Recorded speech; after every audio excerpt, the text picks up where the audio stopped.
Assalamu alaikum. अच्छा, just go through the stuff from last time and then we'll start. मैं ज़रा नमाज पढ़ लूँ. Recording in अच्छा, progress. last time we were discussing the ideas related to the DC motor. हम लोगों ने इसको थोड़ा सा start किया था और आज हम लोग इसी की बातों से आगे बढ़ते हैं. अच्छा, second.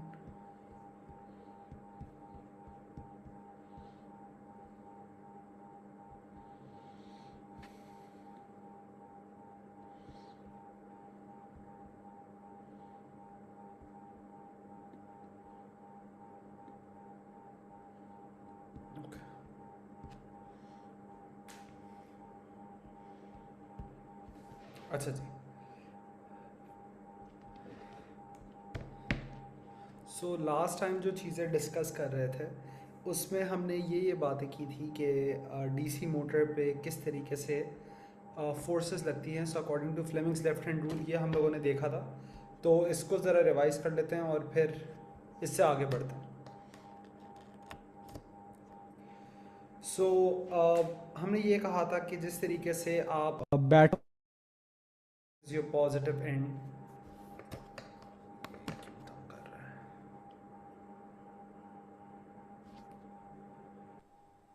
So battery के connections में this is your positive end, this is your negative end. And conventional current जैसे हम लोगों ने electricity में पढ़ा है, it flows from positive to negative. So current was going like this, this and back again. तो हमने ये पढ़ा कि Fleming's left hand rule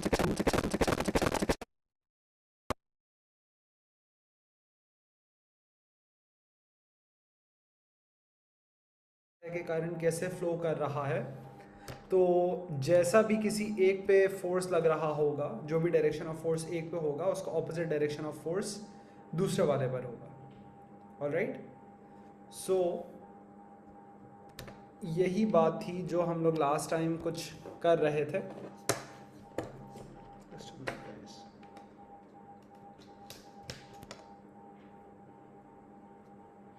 तो यही कुछ बात थी जो हम लोग लास्ट टाइम कर रहे थे. तो इस साइड पे जैसे फोर्स है ये अपवर्ड्स है, इस साइड पे फोर्स डाउनवर्ड्स है according to Fleming's left hand rule. Let's say मैं साइड ए बी का करूँ तो याद करें we always start with the first fore finger which is the north to south field की लाइन, और second finger is basically out towards me. आप में से शायद कुछ को नज़र आ रहा हो. So the thumb is upwards, so the force on this side is upwards, this side is downwards. जहाँ हमने बात ख़त्म की थी वो ये था कि because it's mounted on this axis, so इससे एक ओवरऑल इस तरीके का क्लॉकवाइज मोमेंट प्रोड्यूस हो रहा है. सही है. अच्छा, और हमने ये भी बात की थी कि साइड्स बी सी और ए डी पे कोई फोर्स नहीं लगेगा because these are basically parallel to the field lines. सही है. तो इसमें जो करंट जा रहा है ये पैरेलल है, तो इन केसेस में फोर्स नहीं होता है. ठीक है. So there is no force on side B C, no force on side A D. अच्छा, अब अगर हम इसका एक एक्सप्रेशन निकालें कि एज ऑफ नाउ जब आपको यहाँ ओरिएंटेशन दिखाया गया है कॉइल का, तो इसमें मोमेंट कितना है. Right. So let's try to figure this out. तो यहाँ पर मैं कह सकता हूँ कि बेसिकली जो एक्सेस है वो उसका पिवट है. राइट. सो लेट्स से कि यहाँ पर जो ये फासला है, let me call this W because it's the width of the coil. सही है. तो मैं यहाँ ये कह सकता हूँ कि भाई ये वाला फासला जो है ये W/2 है और ये वाला फासला भी उसी हिसाब से W/2 है.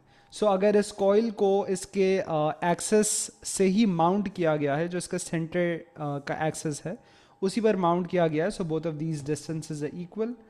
अगर मैं इसका निकालूं मोमेंट जो ये फोर्स प्रोड्यूस कर रहा है, so force times perpendicular distance which is Fw/2. और अगर इसका ही वो निकालूं मोमेंट तो इसका भी उतना ही होगा, F times W/2. Some of you might recall, और मैंने मेरे ख्याल से इसको last time in passing mention किया था कि ये इक्विलिब्रियम की वो कंडीशन है जहां रिजल्टेंट फोर्स जीरो है लेकिन रिजल्टेंट मोमेंट जीरो नहीं है. So there is Fw/2 because of one, Fw/2 because of the other. तो बेसिकली ये बन गया Fw, which is really the force on one side of the coil multiplied by the width of the coil.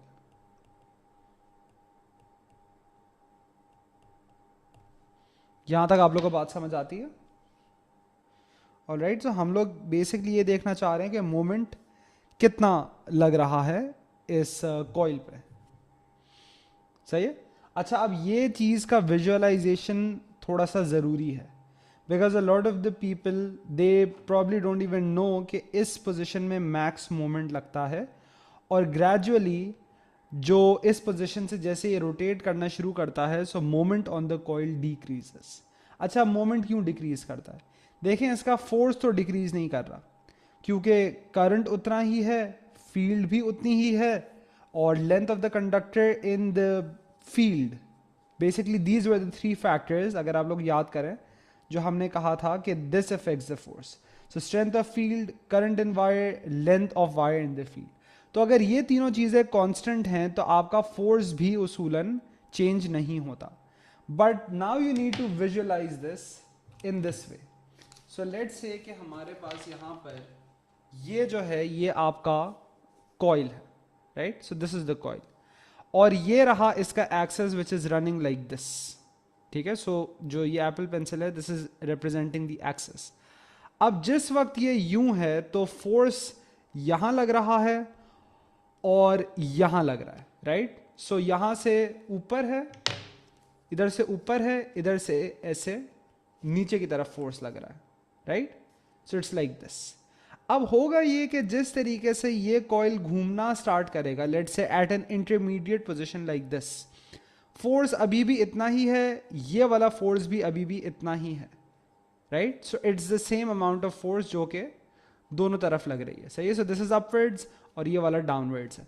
लेकिन अब अगर मैं सोचूं तो मेरा ये जो सेंट्रल एक्सेस था ये रहा, इससे ये वाला परपेंडिकुलर डिस्टेंस कम हो चुका है, right? So you need to visualise this थोड़ा सा।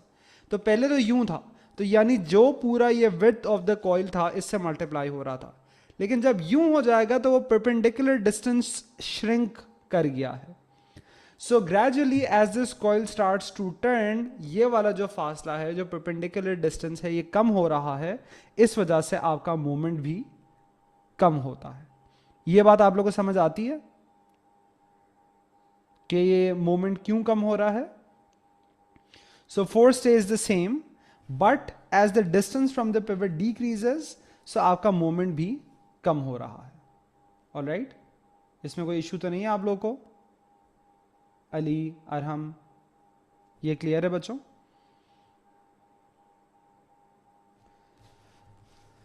अब मोमेंट कम होते होते एक लम्हा ऐसा आ जाएगा जहां पे आप की, अगर हम यही कॉइल की बात करें, सो घूमते घूमते घूमते घूमते घूमते it's going to be like this, ठीक है? Let me zoom out. Coil vertical हो गया। सो यहां पर जिस तरीके से ये वाली फोर्स, ये वाली जो साइड थी, इस पे ये force upward upward upward upward ही लग रहा है, अब ये वर्टिकल हो गया। क्या अब कोई वर्टिकल डिस्टेंस है? The answer is no. कोई परपेंडिकुलर डिस्टेंस है? Sorry, the answer is no, because आपका एक्सिस ये रहा, सही है? फोर्स ये रहा, तो ये तो मोमेंट्स के चैप्टर की वो कंडीशन हो गई where the force is passing through the pivot. तो distance from the pivot zero हो गया, जिसकी वजह से आपका मोमेंट भी जीरो हो गया, सही है? लेकिन होता यह है कि इस वक्त तक कोई मोमेंट लग रहा था ना, तो जो उसका स्पीड है, या हम कह सकते हैं जो उसका मोमेंटम है, it does take it past the vertical position, सही है? अच्छा, लेकिन अब यहां पर एक मसला आएगा। यहां पे मसला ये आएगा कि भाई अगर ये वाला जो क्या कहते हैं आपका कॉइल है, राइट? अगर मैं इसको रिप्रेजेंट करूं तो basically current was going into side A B like this, sorry, current was coming out of side AB like this and into like this, सही है? So CD में D से अंदर जा रहा है C की तरफ और B से बाहर आ रहा है A की तरफ। तो यहां पर मैंने ये जो फोर्स निकाली थी इसी का मैं अगर रिप्रेजेंटेशन दिखा दूं ज़रा, कि जो मैंने बातें कही थी कि यानी यहां पर ये फोर्स है और यहां पर नीचे उतना ही फोर्स है, राइट। सो ये पूरा परपेंडिकुलर डिस्टेंस है, ये पूरा परपेंडिकुलर डिस्टेंस है, सही है। लेकिन होता क्या है कि जब ये वर्टिकल हो जाता है तो ये फोर्स इतना ही है, लेकिन अब ये परपेंडिकुलर डिस्टेंस आपको नजर भी आ रहा है, श्रिंक हो गया है, and so is this one. तो ये इसका एक सॉर्ट ऑफ 3D डेमोन्स्ट्रेशन। सो यहां पर आपका परपेंडिकुलर डिस्टेंस कम हो गया, ठीक है। एंड इवेंचुअली जब आपका यहाँ पे फोर्स इस तरीके से एक्ट कर रहा है, बेसिकली इन दिस वे, यानी इसका जो एक्सिस है, सो बेसिकली अगर ये घूमते घूमते घूमते इसका पूरा एक्सिस वर्टिकल हो गया है लाइक दिस, सो यहाँ पर कोई भी मोमेंट प्रोड्यूस नहीं हो रहा, ठीक है। अच्छा, मसला ये है, और ज़रा आप बहुत गौर से देखिएगा डायग्राम पे, because this is like a very frequent type of question कि भाई स्प्लिट रिंग कम्यूटेटर का क्या काम होता है, कार्बन ब्रश का क्या काम होता है। सो अगर यहाँ पे यही वाला साइड यहाँ आ जाता, so basically now this side would become B, this side would now become A, और करंट यूं फ्लो करता, राइट। मतलब अगर वही कॉइल की साइड उठ के यूं हो गई, राइट, तो पहले अगर ए से बी से ए जा रहा था तो अभी बी से ए ही जा रहा है, लेकिन अब आपका वो वाला कॉइल जो है वो दूसरी तरफ आ गया। अब अगर मैं निकालूं इस साइड पे फोर्स क्या है, again first finger is field, second finger is current, इस पे फोर्स अपवर्ड लग रहा है। मतलब पहले जो राइट पे साइड थी उस पे फोर्स नीचे लग रहा था, लेफ्ट वाली पे ऊपर लग रहा है। लेकिन मसला यह है कि अगर कुछ भी ना हो, अगर सब कुछ वैसे ही चलता रहे, सो इस पे तो फोर्स अपवर्ड लगेगा। अब आप मुझे खुद ईमानदारी से बताएं, how can this ever keep rotating in the same direction. इसका तो मतलब यह होगा कि यहां से यहां घूम रहा था, जैसे इसने वर्टिकल को पास किया तो अब इस पे वापस उल्टी डायरेक्शन में फोर्स लग रहा है, फिर उल्टा होगा, फिर उल्टा होगा, तो ये तो कभी रोटेशंस पूरी नहीं कर पाएगा, ये तो ऐसे ही घूमता रहेगा, right. Now this is a problem. क्या होना चाहिए उसूलन? उसूलन तो ये होना चाहिए कि भाई अगर अभी इस तरीके से फोर्स लग रहा है ए बी पे upward, when it passes the vertical, होना ये चाहिए कि उस पे फोर्स डाउनवर्ड ही लगता रहना चाहिए ताकि वो एक ही डायरेक्शन में रोटेट करता रहे। सो ये काम करते हैं स्प्लिट रिंग कम्यूटेटर्स, सही है। सो बेसिकली ये स्प्लिट रिंग कम्यूटेटर जगह में फिक्स्ड होते हैं, और ये कॉइल जो है ये बेसिकली इसके एंड्स इसके साथ घिसते हुए चल रहे होते हैं। तो होता यह है कि जब ये घूम रहे हैं, सो स्प्लिट रिंग का ये वाला साइड ऊपर जा रहा है, ये वाला नीचे आ रहा है, and right when it passes the vertical, थोड़ी देर के लिए कांटेक्ट लूज हो जाता है। और उसके बाद जब यही वाला कॉइल जो है, जैसे कि ये वाली साइड जो है, after passing the vertical it now comes in contact here, सही है। तो फिर ये बी हो जाता है, ये ए हो जाता है, लेकिन split ring commutator has effectively reverse the direction of current in the coil. So पहले करंट जो बी से ए की तरफ जा रहा था वो अब ए से बी की तरफ जाता है, ताकि इस पे अभी भी फोर्स जो है, जैसे कि पहले राइट हैंड साइड पे नीचे लग रहा था, अब भी राइट हैंड साइड पे नीचे लगता रहेगा। और यहां पे जिस तरीके से ये वाला जो एंड है, this would be C, this would be D, इसका भी डायरेक्शन रिवर्स हो गया करंट का, तो इस पे भी फोर्स ऊपर लगता रहा, so that it keeps rotating in the same direction. So split ring commutator का काम क्या है? अगर एग्जामिनर आपसे पूछे, you would say it reverses the direction of current in the coil when it passes the vertical to keep it turning in the same direction. ये बात समझ आती है आप लोगों को? सही है। सो स्प्लिट रिंग कम्यूटेटर का क्या काम है? ठीक है, यहां पे यही चीजें लिखी हुई है। So the split ring commutator reverses the direction of current in the coil every half rotation. तो मतलब पूरे से पहले, मतलब it really happens half way, every half rotation to keep the coil rotating in the same direction. सही है। अच्छा, यहां पर कभी कभी लोग स्प्लिट रिंग और स्लिप रिंग में कंफ्यूज होते हैं। As you can see in this case, this ring is split, it's cut into two, इसको स्प्लिट रिंग कॉम्यूटेटर कहते हैं। एसी जनरेटर के केस में हम देखेंगे कि दो अलग अलग रिंग्स होती हैं, उन्हें स्लिप रिंग्स कहते हैं। सो this is the difference. Split ring खुद रोटेट नहीं करता है, एंड द कार्बन ब्रशेस, जैसे आप लोगों ने केमिस्ट्री में पढ़ा होगा कि कार्बन में graphite is a good electrical conductor. So carbon brushes provide contact between the source and the coil, और बेसिकली ये इट जस्ट इंश्योर्स कि आपके पास जो करंट है वो कंटिन्यूसली आ रहा है। ठीक है, ये आइडिया आप लोगों को समझ आता है? ठीक है, let me see if I can like if I have some simulation for this। सिर्फ मैं स्प्लिट रिंग कॉम्यूटेटर का ज़रा काम दिखाना चाह रहा हूँ।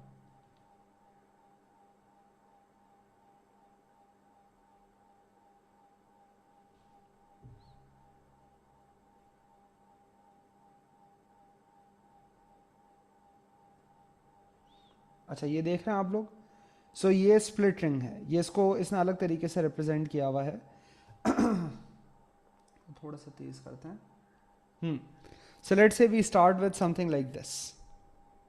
ठीक है, अब हमें पता है कि भाई ये लेट्स से कि जो हमारी लेफ्ट वाली साइड है, ये साइड ए बी है, राइट वाली साइड सी डी है, राइट? तो मैंने ऐसे क्लॉकवाइज लेबल किया हुआ था, ए बी सी डी।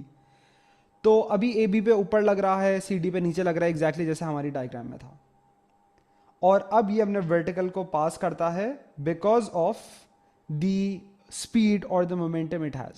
सही है, तो उसने वर्टिकल को पास किया। लेकिन अब देखेंगे जो साइड ए बी थी, अब उसमें नीचे की तरफ फोर्स लग रहा है, और लगना भी चाहिए to keep it rotating in the same direction. और ये काम किसने किया? ये काम बेसिकली स्प्लिट रिंग कॉम्यूटेटर ने किया। एक मसला तो ये है कि भाई अगर स्प्लिट रिंग कॉम्यूटेटर होता नहीं तो आपकी you would need like an infinite length of wire, ताकि बेसिकली उसके वायर्स का भी टैंगल ना हो, and even in that case आपका डायरेक्शन रिवर्स नहीं होता। तो आप देखिए कि आपका डायरेक्शन रिवर्स हुआ है यहां पर। सही है, अब यहां पर ये ऐसे चलता रहेगा, फिर अब देखिए फिर डायरेक्शन रिवर्स होगा, and so on and so fourth.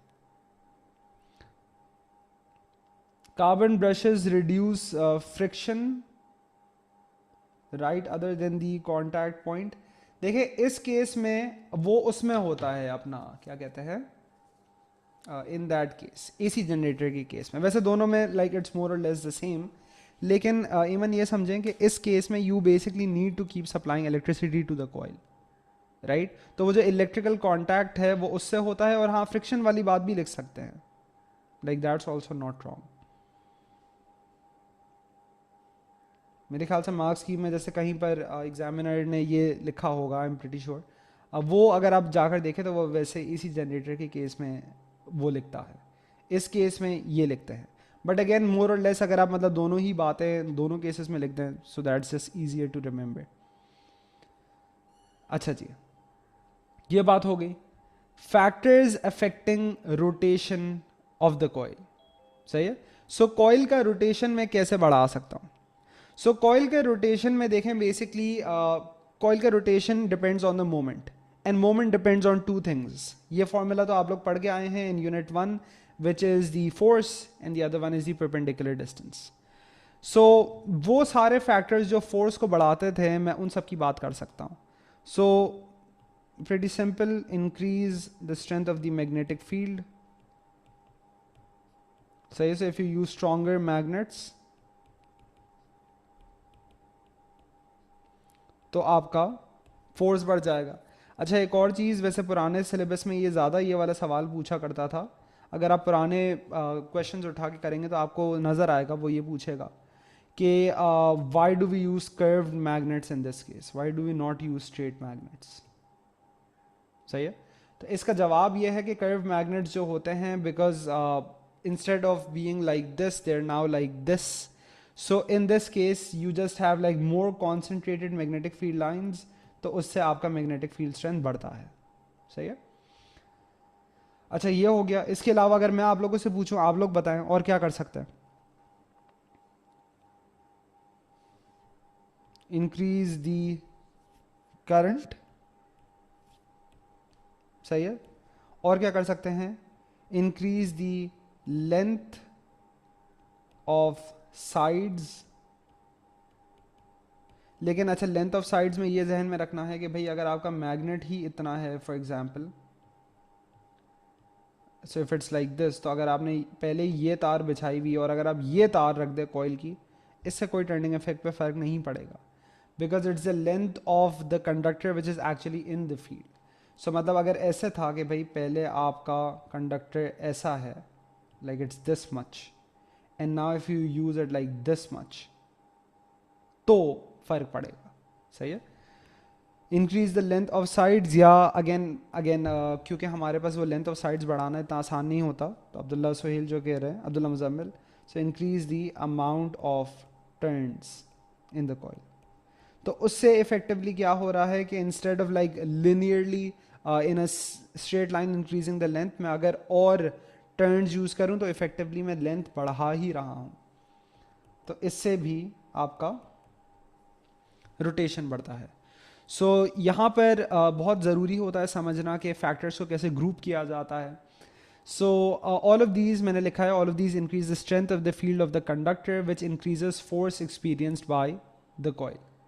अच्छा, पांचवा फैक्टर ये है कि आप कॉइल को भी चौड़ा कर सकते हैं, राइट. सो अगर हमने कॉइल को चौड़ा किया तो उससे क्या फ़र्क पड़ेगा. So instead of a coil like this, and I am pretty sure a lot of you may not have known this before this point, अगर मैंने कॉइल को चौड़ा किया तो देखें ये वाला फासला जो एक्सेस से है ये बढ़ गया, सो आपका टर्निंग इफेक्ट बढ़ गया, so your coil should rotate faster. सही है. सो यहां पे आपने ये कहा that this increases the perpendicular distance from coil, the perpendicular distance and makes the coil rotate faster. अब इसमें आप खुद से इमेजिन करें कि जो जो बातें हमने जैसे ये नोट्स में बार बार जो सवाल पूछता गया, तो वो आपसे क्या क्या और पूछ सकता है. जैसे टेक्निकल सवालों में जो कॉन्सेप्चुअल सवाल है उसमें वो पूछ सकता है कि भाई फोर्स क्यों लग रहा है, right. And we have been through this multiple times. One line of reasoning is this कि एक तो मैग्नेट्स का फील्ड है, दूसरा करंट का अपना फील्ड होगा, these fields interact to produce a force. दूसरा लाइन ऑफ रीजनिंग क्या है कि आपका जो है conductor is in a magnetic field, so by Fleming's left hand rule it will experience a force. ठीक है. अच्छा, इसके अलावा और क्या पूछ सकता है. कैलकुलेशन भी हल्की फुल्की करवा सकता है, पुराने सिलेबस में ज़्यादा कराता था लेकिन रिसेंट में भी उसने कराई है. स्प्लिटिंग कॉम्यूटेटर का काम पूछ सकता है, कार्बन ब्रश का काम पूछ सकता है, ये वाली बात है. वो आपसे ये भी कह सकता है कि let say if I want to change the direction of rotation, तो मैं क्या कर सकता हूँ. तो या मैं करंट का डायरेक्शन स्विच करूँ या मैं पोल्स को स्विच करूँ, लेकिन क्या दोनों को साथ स्विच करना चाहिए. The answer is no, because it has no effect. और ये वाली बात भी हम लोग यहाँ पर कर चुके थे. So just try to like connect those things जो वहाँ पड़ी थी with the idea of the DC motor. ठीक है. तो ये हो गई डीसी मोटर की बातें, and this is basically the end of electromagnetism 1, जो हम लोगों ने काफ़ी तेज़ी से ख़त्म किया, क्योंकि in all honesty electromagnetism 2 is the longer one. सही है. तो अब हम इलेक्ट्रोमैग्नेटिज्म, डीसी मोटर या लाउड स्पीकर से रिलेटेड कुछ क्वेश्चंस देखने की कोशिश करते हैं.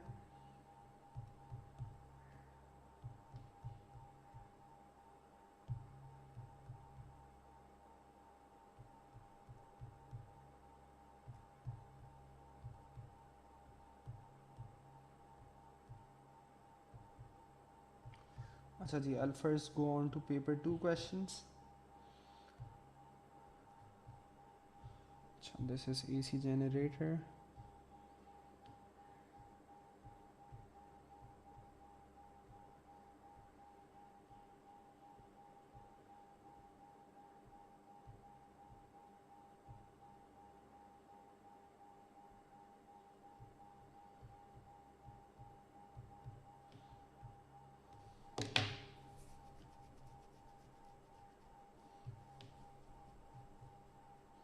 So let's first start with something like this.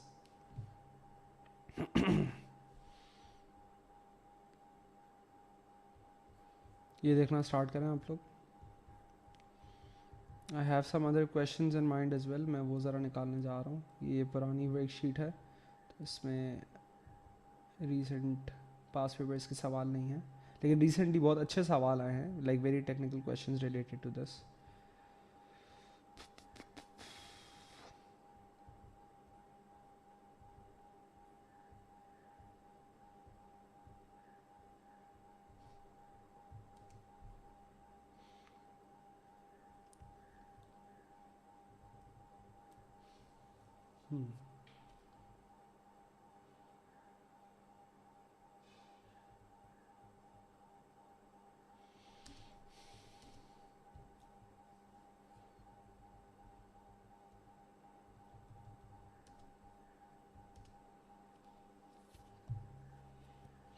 लेकिन अली यहाँ पे देखे ना बेटा, ये सवाल डिफरेंट है.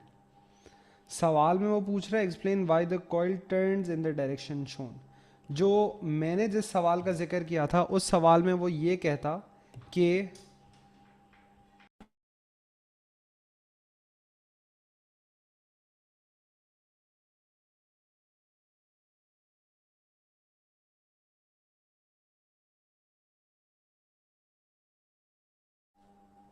So yes, Fleming's left hand rule को भी रेफर करना है. और आप कैसे कहेंगे? सो basically you would say that आपको ये भी तो बताना है ना किस साइड पे कैसा फोर्स लग रहा है.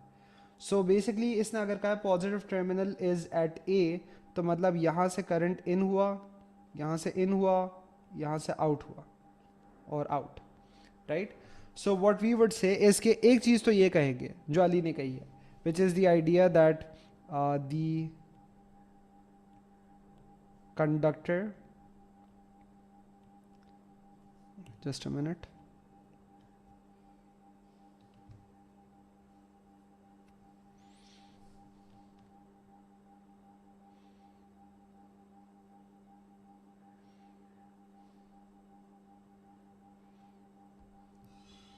So the conductor experiences a force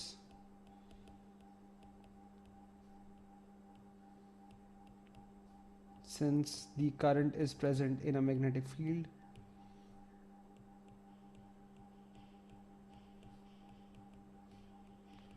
और अब आप ये बताएंगे. सो अगर उसने आपको कहा है it's in the direction shown, तो वैसे तो उसने डायरेक्शन बताया हुआ भी है. फ्लेमिंग्स लेफ्ट हैंड रूल की ज़रूरत भी नहीं है. आप कॉमन सेंस यूज़ करें तो आपको पता है यहाँ पे अपवर्ड फोर्स होगा, यहाँ डाउनवर्ड फोर्स होगा, right. But you just need to say कि हाँ फ्लेमिंग्स लेफ्ट हैंड रूल से आ रहा है. अगर मैं इसको यूज़ करूँ, लेट से ये वाले ट्रेंड की बात करूँ, सो नॉर्थ से south current is outward, so force is upwards. तो यहाँ पर फोर्स अपवर्ड्स है और यहाँ पर फोर्स डाउनवर्ड्स है. सो यू वुड से force on right side is upwards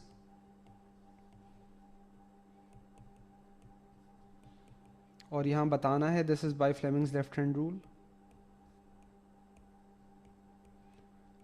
and downwards on left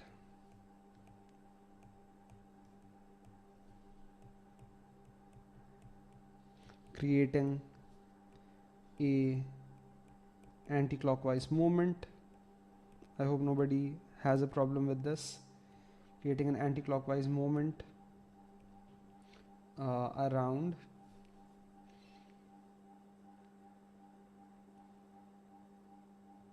सही है जी, बिल्कुल मोमेंट को मेंशन करना ज़रूरी है. अच्छा यहाँ पे एक हमने वो जो फैक्टर था वो सही नहीं लिखा था. मतलब लेंथ वाली जो चीज़ है, लाइक दैट्स आल्सो फाइन, लेकिन again most of the times like आपका जो वो है कि मतलब it you would be using like the full length available with in the fields of the magnet. तो दूसरा वाला ये था कि placing soft iron core inside the coil. So इससे ये होता है कि जो सॉफ्ट आयरन है हम लोगों ने पढ़ा है पहले कि इट्स टेम्परेरी मैग्नेट, राइट. उसमें मैग्नेटिज्म इंड्यूस होता है और इंड्यूस मैग्नेटिज्म हमेशा अट्रैक्टिव होता है. सो बेसिकली वो प्रेजेंट फील्ड के हिसाब से अपने आप को इस तरीके से मतलब अपने आप में ऐसे पोल्स इंड्यूस करता है कि वो मैग्नेटिक फील्ड स्ट्रेंथ को बढ़ाता है. So this one we forgot, so which is placing soft iron core with in the coil. ठीक है. अच्छा, तो सिर्फ फैक्टर्स पता होना काफ़ी नहीं है, आपको ये भी पता होना चाहिए क्या चीज़ क्यों होती है. अब ये वाले पार्ट ज़रा देखें.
Acha, so the turning effect is increased when the coil is wound around a soft iron cylinder. Explain why this happens. तो आप क्या कहेंगे कि the that since iron is a temporary magnet,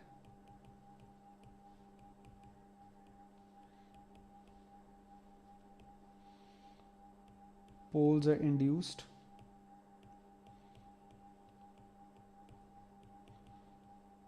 which cause the magnetic field strength to increase.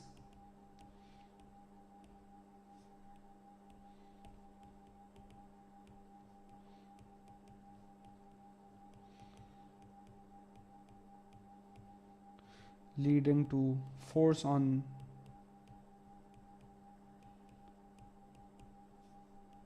the sides of the conductor to increase. सही है.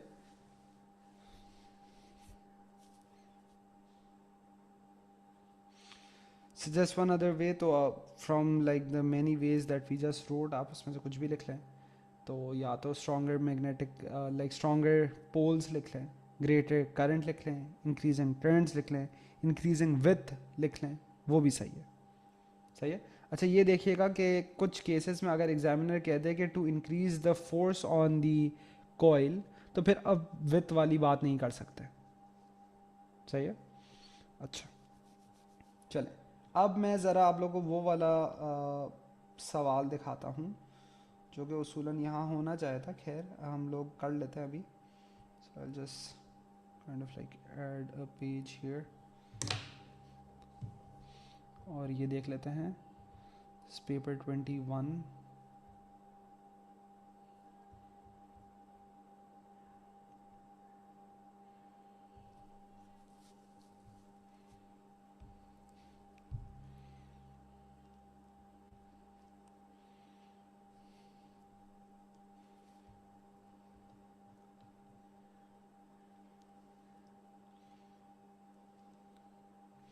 इसमें electromagnetism 1 को cover करता हुआ ये अच्छा सवाल है.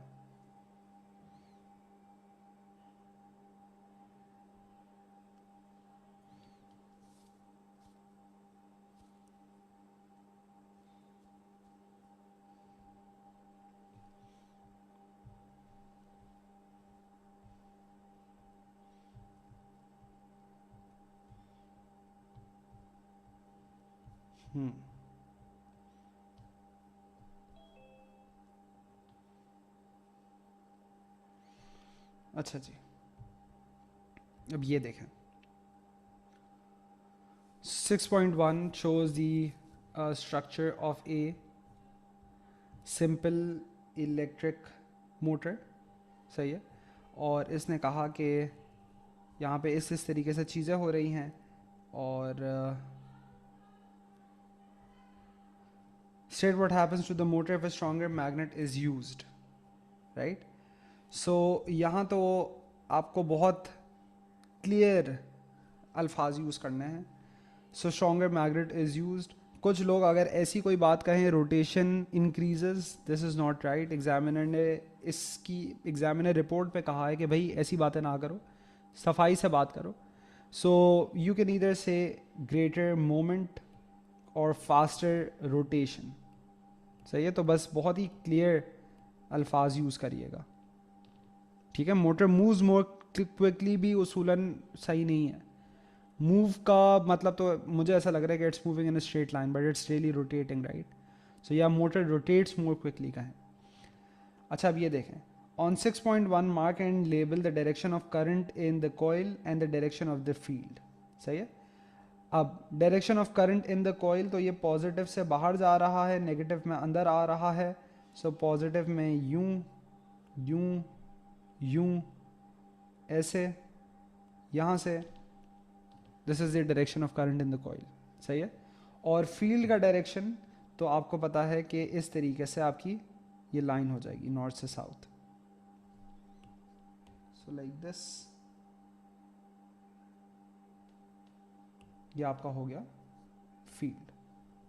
सही, उसने लेबल करने को कहा है. हाँ, लेबल करने को कहा है, बिल्कुल कहा भी होना चाहिए. So in red is the field, in blue is the current, and this is what it is. ठीक है. हाँ, ये भी सही है. Number of rotations per unit time, आपने मेरे ख्याल से ज़्यादा ही अल्फाज इस्तेमाल कर लिया when you could have just said speed of rotation increases, but it's also not wrong. Explain why the coil turns. अब देखें, ये वो सवाल है अली जिसका आपने जवाब अभी लिखा था कि कॉइल क्यों रोटेट करता है. सही है. अब ये नहीं पूछ रहा कि इस डायरेक्शन में क्यों रोटेट करता है, वो बस पूछ रहा है कि रोटेट ही आखिर क्यों करता है, right. So now this is where you explain like the origin of the force and how it produces a moment. ठीक है. सो क्या कहेंगे. Again you can either use this line of reasoning. एक सेकंड, ये क्यों हैंग कर रहा है भाई.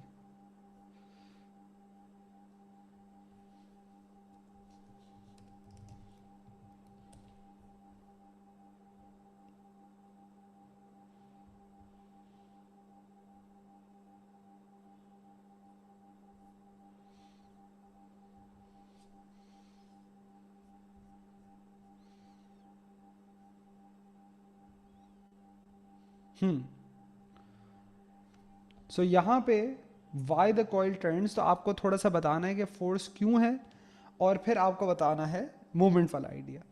सो explain why the coil turns में I would say that as, अच्छा बल्कि इसमें फोर्स का भी नहीं पूछा, उसूलन टर्न्स का पूछा है, राइट. तो टर्न्स में भी आप सिर्फ ये बता सकते हैं कि भाई किस साइड पे कैसा फोर्स है, तो मोमेंट कैसा लग रहा है. सो बेसिकली इसने आपको ऑलरेडी रोटेशन का डायरेक्शन मेंशन करके बता दिया. सो व्हाट वुड यू से. यू वुड से the force on the left side is upwards, force on the right side is downwards, produces an overall clockwise moment. So force on left side,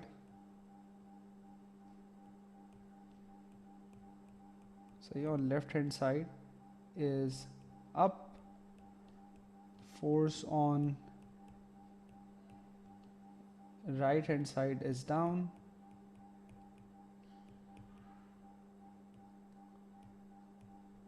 producing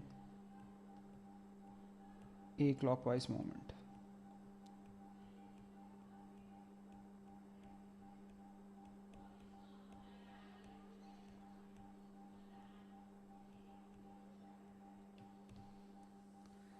ठीक है.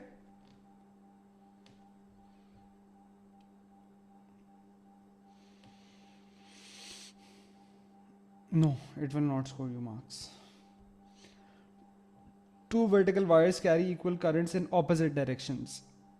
They pass at right angles through a piece of card as shown in 6.2. 6.3 is a view of the card from above. On 6.3 sketch the pattern of the magnetic field produced. अच्छा, अब यहाँ देखें.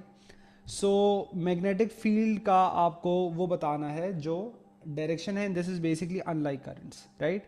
So again in recent papers ये आपको हमेशा बताता है कि भाई एक्स क्या है, इन क्या है, एक्स क्या है, डॉट क्या है. सो x इज इन टू, तो आपने हाथ रखा और आपने देखा कि भाई यहाँ से तो मेरी फील्ड नीचे आ रही है, राइट और अगर इसमें रखेंगे आउट ऑफ में, तो आप देखेंगे कि यहाँ से भी आपकी फील्ड नीचे आ रही है। सो यहाँ पे कौन सा वाला पैटर्न बनेगा, अगेन वो आपका एग लाइक शेप बनेगा, जहाँ पे आपके पास शुरू में यूं स्ट्रेट लाइन होनी चाहिए विच इज़ गोइंग डाउनवर्ड्स। सही है, आप लोगों को ये शक्ल याद होनी चाहिए, नहीं है so that means you probably need to revise this more. फिर ये वाली लाइक दिस, और फिर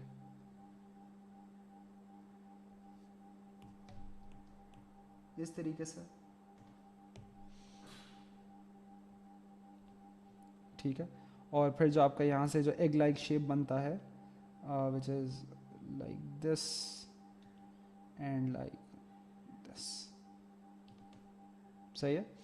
तो यहाँ से ये डाउनवर्ड्स होता है, यहाँ से अपवर्ड्स होता है, यहाँ से डाउनवर्ड्स, यहाँ से अपवर्ड्स। तो ये तो मैंने normally right hand grip rule से ही निकाला है।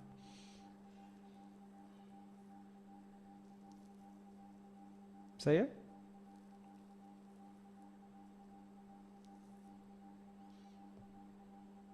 डन। सो यहाँ पे जैसे देखें अब ये 3 मार्क का है, तो मार्क्स स्कीम में ये कहता है किस किस चीज़ के तीनों मार्क्स हैं। Circles close to and around each wire, सही है, हमने ये किया है। Correct overall shape with stronger field between wires and splaying outwards, ये भी हमने किया है, सही है। तो वायर्स के दरमियान ज़्यादा है और फिर दूर जाते हुए इट्स स्प्रेडिंग आउट।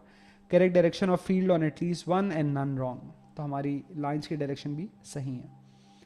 अच्छा, अब जो मैंने आप लोगों को इतनी जो बार बार ये वाली एक स्टेटमेंट बताया that's leading up to this question, सही है। तो ये स्टेटमेंट, ये सवाल ज़रा देखें।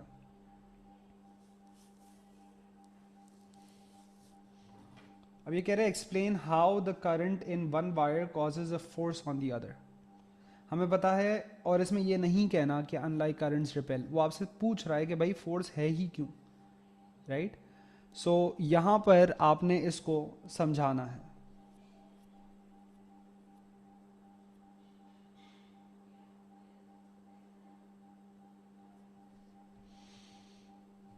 सो या तो आप फील्ड्स के इंटरैक्शन वाली बात करें, या यू से this that one wire is present in the field of the other wire,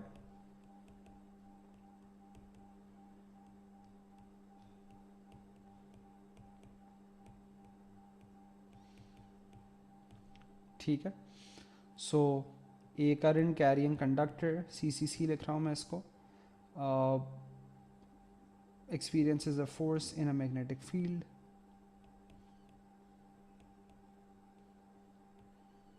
and this is basically your 2 marks। या अगर आप चाहते, और ये मार्क्स स्कीम में नहीं लिखा हुआ, लेकिन आप एग्जामिनर को, क्योंकि एग्जामिनर ने और मार्क्स स्कीम्स में ये वाली भी रीजनिंग एक्सेप्ट की है कि अगर आप फील्ड्स के इंटरैक्शन के हिसाब से बताएं, सही है। सो आपने कहा कि there are fields because of both the wires and basically these जो फील्ड्स हैं they interact producing a force. अच्छा, बाय द वे अगर आप लोगों को याद हो, तो जब मैंने आप लोगों को फ्लेमिंग्स लेफ्ट हैंड रूल बताया था, तो मैंने आप लोगों को एक रबर बैंड वाली रीजनिंग बताई थी, राइट, याद है। So basically you can also like look at it like this कि यहाँ पे फील्ड स्ट्रॉन्ग है, और ये जो रबर बैंड है it basically pushes the wire from a higher magnetic field strength to a lower magnetic field strength region, सही है। ये समझ आता है बच्चों आप लोगों को? ये मैं इस वजह से बता रहा हूँ, like you only have to give like 1 line of reasoning, लेकिन हो सकता है कि आप मार्क्स स्कीम देखें, आपको शायद समझ ना आए कि जवाब किससे आ रहा है, तो वो इस वजह से आ रहा है। I personally don't like this rubber band वाली रीजनिंग, बट मैंने आप लोगों को फिर भी बता दिया था। अच्छा, so this is like basically a good enough practice at the moment for electromagnetism 1.0। अब हम आते हैं towards electromagnetism 2, and electromagnetism 2 is basically all about the generator effect। CCC current carrying conductor था, generator effect, सही है। अच्छा, अब generator कैसे काम करता है अगर मैं आपसे पूछूं, तो generator में आप बेसिकली उसको क्या कहते हैं, खींचते हैं, like if I talk about a normal electric generator, और उसमें इलेक्ट्रिसिटी प्रोड्यूस होती है। तो इन दो चीज़ों को जहन में अलग अलग रखें। मोटर में बिजली चाहिए रोटेशन प्रोड्यूस करने के लिए, जनरेटर में रोटेशन से हम बिजली प्रोड्यूस करते हैं। So both are basically kind of like inverses of one another. जैसे आप लोग मैथ में फंक्शंस की बात करते हैं, तो दोनों का रास्ता बिल्कुल ही अलग है, ठीक है, in terms of energy transfer. अच्छा, so first of all this starts with a kind of an idea जो कि काफ़ी सालों पहले एक साइंटिस्ट ने ऑब्जर्व किया था, और हम उसी एक्सपेरिमेंट के कुछ ऑब्जर्वेशन से स्टार्ट करेंगे। सो बेसिकली आपके पास यहाँ पर एक कॉइल है, कॉइल से कनेक्ट हुआ हुआ है एक galvanometer which is basically a mini sized ammeter. Ammeter जहाँ आपको एक्चुअल वैल्यूज़ बताता है करंट की, गैल्वेनोमीटर अपनी छोटी सी डिफ्लेक्शन से सिर्फ ये बताएगा कि भाई करंट है या नहीं है, right. So that's what it shows. और यहाँ रखा हुआ है मैग्नेट, और मैग्नेट के हिसाब से मैं यहाँ पर काफ़ी सारी चीज़ें करूँगा एलएलसी के मुझे क्या क्या ऑब्जर्वेशन नज़र आती है। अच्छा, 1, मैग्नेट इज स्टेशनरी आउटसाइड या इनसाइड द कॉइल। तो या तो मैग्नेट यहाँ हो, या अगर मैं इसको उठा के यहाँ रख दूँ, सो मुझे ये नज़र आएगा कि, पहले भाई मैं आगे थोड़ी सी बात कर लूँ फिर मैं आपके सवालों को जवाब देता हूँ, पहले देखे तो सही। If the magnet is stationary either outside और इनसाइड द कॉइल, हम ये महसूस करते हैं कि भाई देयर इज नो डिफ्लेक्शन। तो हो सकता है आप में से किसी के जहन में आए कि भाई अगर ये मैग्नेट बाहर है शायद इस वजह से डिफ्लेक्शन नहीं आ रहा, इसको अंदर उठा के रख देते हैं। लेकिन अंदर उठा के रखने पर भी कोई डिफ्लेक्शन नज़र नहीं आ रहा, सही है। अच्छा, now what happens if the magnet moves to the right. Because this is a PDF और मैं इसको एडिट नहीं कर सकता, तो मैं सिर्फ यहाँ पे एक नया मैग्नेट ले आता हूँ। तो अगर इस मैग्नेट को मैं उठा के राइट की तरफ ले जाऊँ, in the time when it's actually moving I will see some deflection on the galvanometer. तो मतलब क्या हुआ कि बेसिकली इस मैग्नेट की मूवमेंट से कोई करंट प्रोड्यूस हुआ है इन दिस क्लोज्ड पाथ। हमने इतना इलेक्ट्रिसिटी तो पढ़ ही लिया है कि हमें पता है कि इलेक्ट्रिसिटी या करंट फ्लो होने के लिए you need a closed path. अगर यहाँ पे समझे एक स्विच होता, खुला होता, तो कोई रीडिंग नहीं आती। So there is some deflection which means there is some current flowing in this coil. अच्छा, अब अगर मैं मैग्नेट को इसी तरीके से उठाकर फ्रॉम दिस पोजिशन मैं इसको ले जाऊँ लेफ्ट की तरफ, तो मुझे फिर डिफ्लेक्शन नज़र आती है, लेकिन यहाँ पर मुझे ये नज़र आता है that the deflection is opposite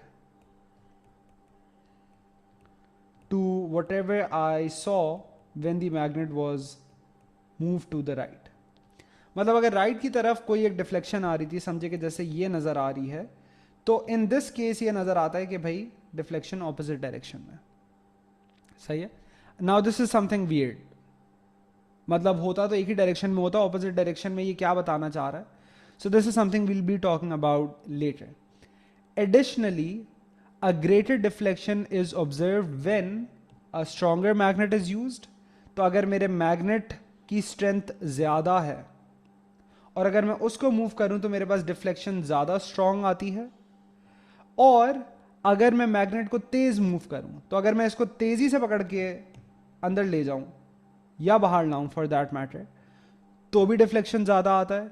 या अगर मेरे कॉइल में टर्न्स ज़्यादा हैं तो भी ज़्यादा डिफ्लेक्शन आता है, सही है। सो बेसिकली मुझे ये नज़र आ रहा है कि भाई इन चीज़ों से बेसिकली ये जो करंट फ्लो हो रहा है कॉइल में ये बढ़ रहा है। तो या तो ज़्यादा स्ट्रॉन्ग मैग्नेट हो, या मैग्नेट को तेज़ मूव कराएं, या मैग्नेट के टर्न ज़्यादा हों, सही है। अच्छा, also just by the way you would see the same things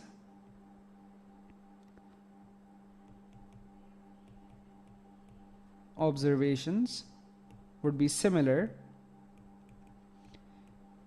if coil is moved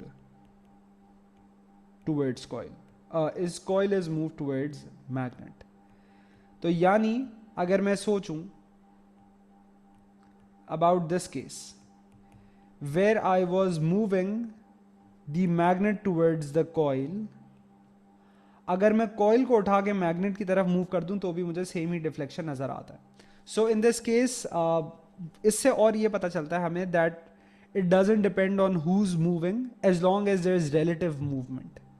यानी अगर मैं मैग्नेट को या तो उठा के कॉइल की तरफ ले जाऊं, कॉइल को उठा के मैग्नेट की तरफ ले जाऊं, दोनों के दरमियान का फासला तो कम हो गया ना, सही है। सो आपके पास एक ही तरीके का डिफ्लेक्शन आएगा। अगर मैं मैग्नेट को उठा के लेफ्ट की तरफ ले जा रहा हूं, कॉइल को उठा के राइट की तरफ ले जा रहा हूं, दोनों केसेस में दोनों के दरमियान फासला बढ़ रहा है, तो इस केस में भी you would have the same sort of an observation, ठीक है। अच्छा, अब इस चीज को समझाने के लिए वी हैव फैराडेज लॉ, सही है। अच्छा, फैराडेज लॉ ये कहता है that the EMF induced across a conductor is directly proportional to the rate of change of magnetic flux linkage, सही है।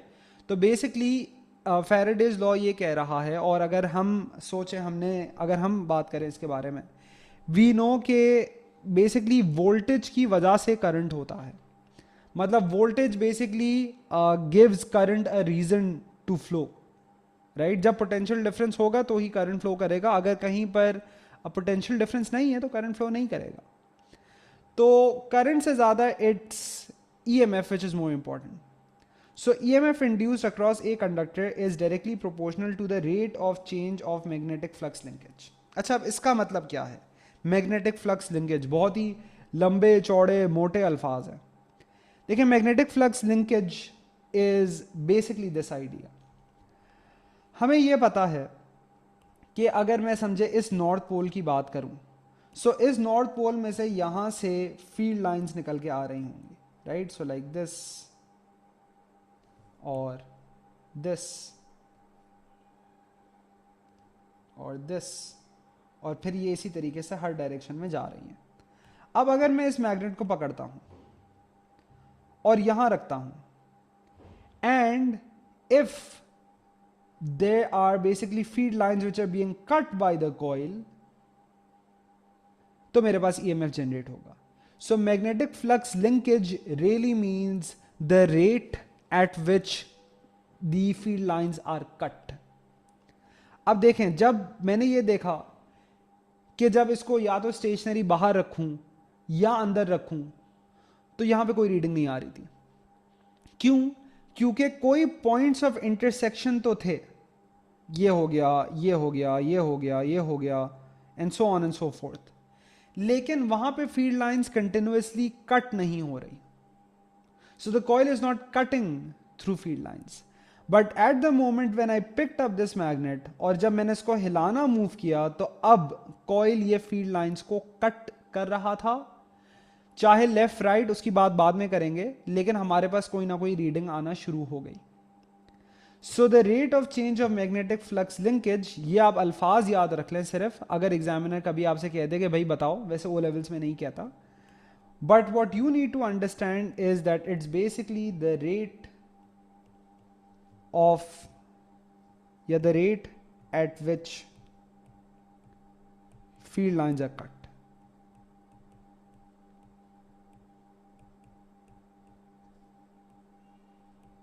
सही है। अब अगर आप इस रीजनिंग के हिसाब से ऊपर वाली ऑब्जर्वेशंस के बारे में सोचेंगे, everything starts to make sense, कि कब डिफ्लेक्शन नहीं आ रहा था, कब डिफ्लेक्शन आ रहा था। This will not make sense right now, और उसके लिए हमें एक और लॉ की जरूरत पड़ेगी। लेकिन also this one, stronger magnet is used, तो स्ट्रॉन्गर मैग्नेट होगा तो क्या होगा कि फील्ड लाइंस और ज्यादा कॉन्सेंट्रेटेड होंगी, तो यहां पे जब फील्ड लाइंस कट होंगी, so that would happen at A greater rate, तो उससे भी आपका ईएमएफ जो इंड्यूस हो रहा है वो बढ़ जाएगा। इसी तरीके से अगर मैग्नेट को तेज मूव कराया जाए, so the field lines would be cut faster, तो इससे भी आपका डिफ्लेक्शन बढ़ जाएगा। या अगर कॉइल्स के टर्न ज्यादा हों, मतलब इन दोनों के, इन सब के दरमियान अगर और टर्न्स हों, again field lines would be cut faster, तो आपका जो ईएमएफ जनरेटेड है वो ज्यादा होगा। सही है। अच्छा, सो हम लोग यहाँ पे बस एक और चीज लिख लेते हैं, this is where will end for today. Factors affecting the EMF induced. So क्या क्या है? So there is basically the magnetic field strength,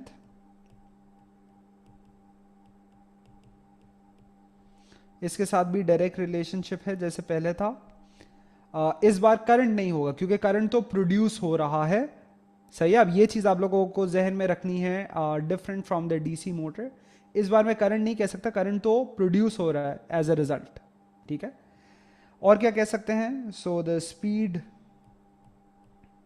of the magnet, जिस स्पीड से उसको हिलाया जा रहा है, और तीसरा क्या है, टर्न्स ऑन द कॉइल। अब इन तीनों के साथ डायरेक्ट रिलेशनशिप है, यानी ये बढ़े या ये बढ़े या ये बढ़े तो आपका ईएमएफ इंड्यूस्ड बढ़ेगा। जी बिल्कुल, वेरी गुड। जनरेटर में, और हमने स्टार्ट ही इस चीज़ से किया था कि कैनेटिक एनर्जी इलेक्ट्रिकल में बनता है, so it's exactly the opposite of motor. Motor में इलेक्ट्रिकल से कैनेटिक बनता है, जनरेटर में आपके पास इससे क्या कहते हैं, क्या कहते हैं, कैनेटिक से इलेक्ट्रिकल बनता है। ठीक है, usually it's only for small cases हस्तें जो आप सवाल पूछ रहे हैं, जैसे कि एक रॉकेट को तो स्लो नहीं करा सकते उससे,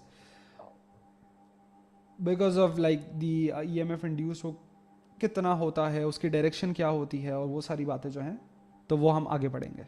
ठीक है, मुझे अभी रोज़ा भी बहुत लग रहा है, तो हम लोग फिर इंशाल्लाह इसको नेक्स्ट टाइम डिस्कस करते हैं। ठीक है जी, टेक केयर गाइस, अल्लाह हाफिज़।